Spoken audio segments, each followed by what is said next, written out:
Disclaimer, this video is educational and informative in nature. Do not contact anyone shown in this video. Also, this video is discussing steroids. Do not use steroids. This is entirely for educational and entertainment purposes only. Today we're going to be doing a bit of a different video that I think you really might find interesting. I don't know. We're going to give it a shot on this channel. We talk about all sorts of stuff, so we might as well talk about this genre of life, I suppose. Before we get started, I want to give a shout out to a really awesome subscriber of this channel. Name's Chamberlain. Just want to give you a shout out. Thanks for watching. All right, so the Reddit AMA. This is a really great thing that you see a lot of times on Reddit, and it's common, right? It's common, often about really weird stuff, but this one in particular is right up our alley. The AMA is titled, "My boyfriend was on steroids and it ruined our relationship." She goes on to say, "I really just wanted to help someone who's in my position, who is a gym rat herself, and thought she found someone who shared the same passion in fitness. I couldn't find anything about the relationship on Reddit when I was in the thick of it, so I don't mind addressing what I wish I knew before I met someone on steroids.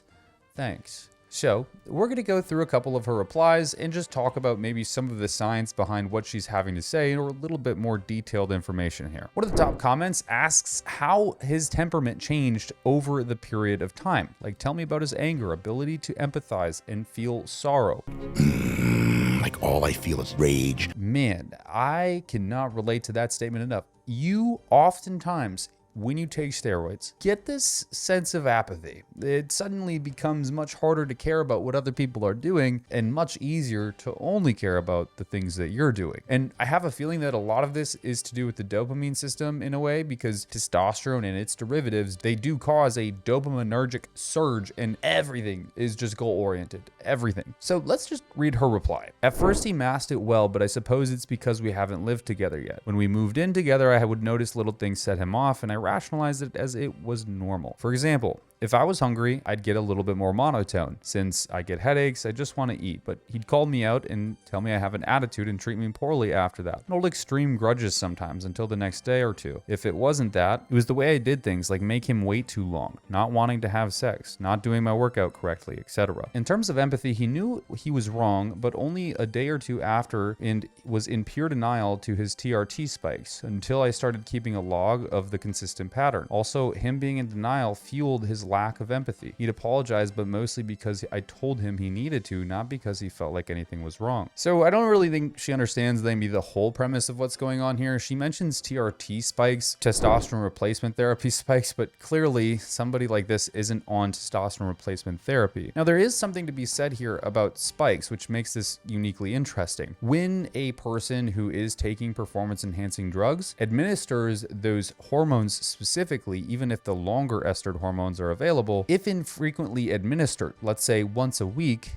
that can cause a massive spike in serum concentrations of said drug. In fact, there's this really great tool online called the steroid plotter, where let's just say we had somebody taking 500 milligrams of total amounts of testosterone per week, and they were taking testosterone enanthate, which most people would consider to be a very long estered hormone, meaning you don't have to inject it frequently, but they were only administering it once every 7 days. On this graph, which visualizes serum level concentration, so how much of the steroid is in your serum, in blood, active in your body in the current moment. Every time a person would inject that 500 milligrams once every week, there would be a massive spike in total levels of androgens. This spike can cause radical side effects. Definitely a little bit of a short attitude being possibly one of those for very specific individuals who do have these problems pre-existing, usually in their life. But also has many more side effects. An excess of estrogen will be created from that testosterone because there's such a high spike in serum concentrations. Of course, as lower serum concentrations exist, lower amounts of conversion to estrogen will exist. But when you have those really high spikes, there's a lot of estrogen being created unnecessarily. The best way to configure your stuff around this would be to opt in for at least 3 times weekly, but ideally daily injections, administrations of these said compounds. But not many people do this. In this graph, you can see a very light line at the bottom that's in between the thick green line, which is both of these compounds altering serum concentrations, and the thin green line, which we just looked at, which gave you the really high peaks. For example, every other day administration gives you a totally way more consistent blood serum concentration. This is what creates really good function within a human. But when we change it to daily, you can see a drastic difference within the serum level concentrations, and there's way less peaks and way less troughs of that hormone, whatever it might be. In this case, let's just say it was testosterone. These very limited peaks and troughs are going to lead to far more stable environments for said individual using performance enhancing drugs, which interestingly enough, this does also bound back into female exposure to compounds as well, because having those really high peaks from infrequent administration definitely can result into more virilization due to those really high peaks. It's always behoove of everyone basically to administer more frequently across a longer period of time. Hey, we're talking a lot about health in this video here, and I think it's something that I talk about and stress a lot. So if you're somebody who cares about health, this sponsor is for you. Today, this video is represented by Anabolic Insights, a company which is designed to get you lab work at the cheapest cost to you. But not only that, the website has a unique interface which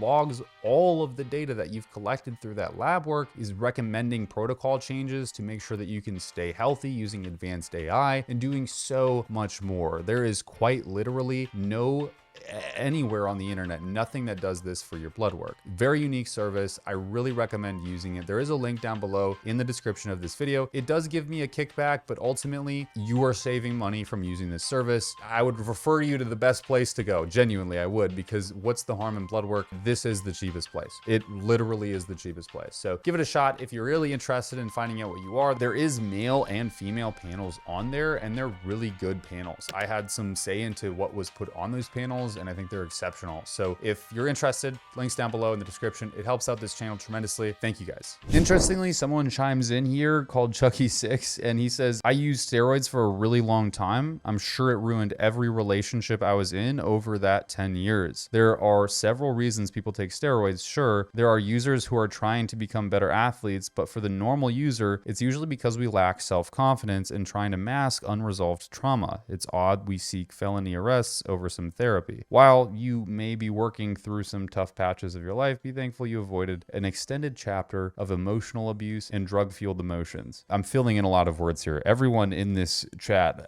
does not know how to type. It's actually miserable. But I would agree with this. I think a lot of the people we talk about are never going to actually be top tier Olympic level bodybuilders, right? They're not going to be the top 5 in the entire world. And it's why the discussion is so interesting to be had, because you have to ask yourself, why put yourself through all these detriments? Why do all of these things to yourself? And look, I did it to myself. I get it. But you have to understand that a lot of that is just unearthed trauma, feelings of inadequacy. And when you're sold an option to take that can often fulfill a lot more adequacy, it feels good. It feels really good. And you tend to bias that option heavily, really heavily. And it's why so many people can become chronic users of steroids, because then once you've seen yourself as better than, you don't want to be inadequate again. And thus the cycle continues. Someone else asks something that's really important, and then the thread goes into really more important things. Their question was, did behavioral changes affect the relationship? And was he on gear before the relationship? She said 100%, especially after pinning, he would have mood swings anytime between 24 hours after his first pin. And I would mostly keep my mouth shut or watch my words, take extra action not to deal with it. She did say that he was on before, but he stopped because he got some depressive symptoms. Then somebody else chimed in, A2Z, saying, IDK, not trying to downplay the effects of steroids, what they had on your relationship, but from my experience taking testosterone in relationships with others who've taken it, I've been on TRT for about 10 years, but blasted other hormones in previous lives. I really only experienced negatives when adding multiple compounds or esters. TRT would not cause issues you were having with your partner, most likely. More than likely, your ex was probably an asshole to begin with, and the hormones exaggerated it, and I'm assuming he's mid to low 20s and too young, in my opinion, to even be taking anything. I'm not trying to defend your ex, but just pointing out that moving onward, don't write off a guy who's on TRT or try to make him stop because of your previous experience. Millions of people are on TRT and report better mood, more regulated, higher sex drive, better performance, and of course increased protein synthesis and muscle growth. So this is most likely that you were just dating a self-absorbed asshole. Daddy, chill. I have to agree. Genuinely, I have to agree. What you often find is that steroid usage makes you more of who you already are. And so if you are the self-absorbed asshole, well, steroids are going to make you a really self-absorbed asshole, unfortunately, and it's going to get really bad. But what I also suspect here is that this individual is dating somebody who was telling her that he was only using TRT, but likely there was a little bit more in the mix. And when you can throw in things like testosterone and tren, and then tell your honey-go-lucky that you're taking just testosterone, but suddenly you're having crazy mood swings, well, you're probably, you know, making a little more sense here. The trend would definitely do something like this. The anadrol would definitely do something like this. But just testosterone, especially at physiological doses where you should be as a man, you know, within physiological reference ranges of testosterone, you definitely don't see what this gal is describing. Unfortunately, what I also think is that a lot of people in the demographic of bodybuilding and extreme fitness enthusiasts are a little bit self-absorbed assholes, like generally. So when you add steroids to the mix, it just is a ticking time bomb for issues, which is why this channel exists, because there is so many issues within the field. This is also these are really great questions. Somebody asks, when did you find out he was on steroids? Before or after you started dating? What would you say are the signs that your partner, man or woman, is using? She says that I found out after. Some signs are they look veiny on the traps, shoulders and necks and thighs, and they're the biggest guy at the gym. They have a deep voice. Oh man. And they're thinning and balding. That's crazy. So yeah, like with the whole vascularity thing, when you take steroids, your blood volume goes up, the pressure in the whole system, the whole vascular system increases, and you can tend to have more contracted muscles, pushing veins to the surface of your skin, filling those veins with more blood, and therefore kind of becoming more vascular. Usually what also happens is just how the nature of the beast is. When you put on lean muscle mass from taking steroids, you're going to have a higher metabolic rate. That metabolic rate may get you leaner. And oftentimes when you get leaner, you're going to have more vascularity as well, because there's not as much fat over the tissue. But the balding and the thinning, yeah, this is, you know, we've talked about this through and through over and over again. When you take testosterone, when you take its derivatives, there's a very high probability, unless you are genetically resilient, that the Norwood Reaper as a man or female is chasing your ass, meaning you are losing hair quickly. Hair follicle miniaturization, which we broke down extensively in the past video about that one gal who had a receding hairline. We really went in deep in that video, but basically the short of it is there's genomic changes, the pore of your skin shrinks, you're unable to grow hair in that pore anymore, and so you start going bald. This happens to me, this happens to everybody using steroids. It is a curse, the kiss of steroids. It's the curse. You notice it right away. You'll notice the person shedding right away. It is instantaneous. Are these very clear signs to tell that somebody's on? Probably not. Genuinely, probably not. Like this would happen to somebody who's just getting in really good shape. A natural could be veiny. A natural could be balding and thinning. These things aren't necessarily conducive to 100% steroid usage, but they definitely are telltale signs. Somebody asked the brave question, did it affect him sexually? And what about the typical dick size issue when using roids? This is something we're going to talk about. Of course, he was hypersexual, would ejaculate very, very little, lack of hardness when aroused, and about 40% sac shrinkage. He was like that. I mean, it was dark, but honest to God, it was like that. Did it affect his size? Like, I've heard steroids make your penis smaller. So did you notice that? I'll bet none of you can even find your own penis. Oh my God. So let me just talk about this, okay? Because I think it's a really common misunderstanding with steroids. Let's say a female takes steroids. She uses male hormones. What happens to her clitoris? We've talked about this before. It grows. Big vagina? Gigantic vagina. You have acromegaly of the clitoral region. and the clitoris is essentially the same tissue that would be on a male, a penis. Okay. So just thinking through that, and the androgen receptors being the main thing that causes your penile tissue to grow and hypertrophy in the womb and as a child. If you take more androgens, what's going to happen to that penile tissue, which is a muscle, mind you? Well, it's going to get bigger. Right? Not huge, not like we're making massive inch-long gains out here, but you're not getting smaller. What is shrinking indefinitely, absolutely, without even having to have a chance to save it, is your nutsack. Your nuts are getting small. You're getting the walnut curse, okay? We're getting a lot of the curses here, but we're collecting curses like it's jujitsu Kaizen. Your nuts shrink. It's crazy. As far as the hardness aspect of things, this is also giving me me the indication that he was very likely using a lot more than just testosterone. Because on TRT, you feel great. Sex drive's great. When you're blasting lots of different compounds, that's actually usually when it's the inverse. Your sex drive's not as great, or your sex drive is high, but you're not sexually functional. And this can be a really big problem for men and women when they're trying to be active and they can't be active. Somebody else chimes in here, and again, I have to just completely agree with what they're saying. Do you even rack pull is his username, and he says, roids didn't ruin your relationship, you just chose to date an immature loser and didn't realize it for a while. I take gear and most of my friends do as well. Many are happily married in long-term relationships with zero abuse or cheating. I've also known many men who started that completely changed for the worse afterwards. You dated this type who was in for the wrong reasons. But I have to agree here. To paraphrase, what he's saying is that there was an asshole. He started taking steroids and it amplified how much of an asshole he was. He was